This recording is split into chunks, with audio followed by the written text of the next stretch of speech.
आपल्याजवळील एखादी वस्तू गहाळ झाली तर प्रत्येक जण अस्वस्थ होतो. जेव्हा गर्दीत पोटचा गोळा हरवितो त्यावेळी जन्मदात्यांची काय अवस्था होऊ शकते याची कल्पनासुद्धा मनाला चटका लावून जाते. अशाच संकटात सापडलेल्या मातापित्यास त्यांच्या काळजाचा तुकडा शोधून देण्यात उपमुख्यमंत्री देवेंद्र फडणवीस यांच्या कार्यालयाने मोलाची मदत केली आहे.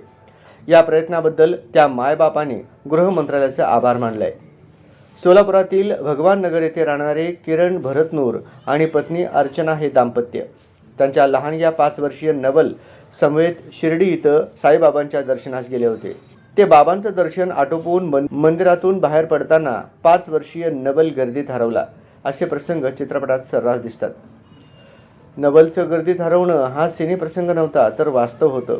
त्याच्या मातापित्यासाठी आबाळ कोसळायला लागत प्रसंग होता.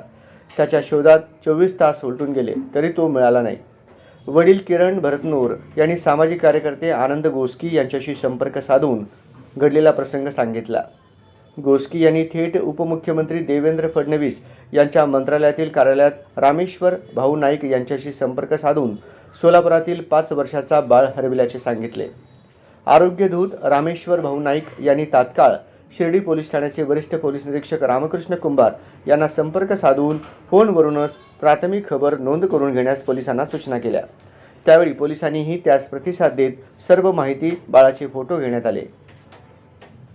सलग 2 दिवसाच्या अथक प्रयत्नातून उपमुख्यमंत्री तथा गृहमंत्री देवेंद्र फडणवीस यांच्या कार्यालयाशी सतत संपर्कात राहून आनंद गोस्की यांनी फॉलोअप घेतच होते. पोलिसांच्या व राज्याचे उपमुख्यमंत्री तथा गृहमंत्री देवेंद्र फडणवीस साहेबांच्या कार्यालयाच्या मदतीने शुक्रवारी नवल आईच्या कुशीत विसावला.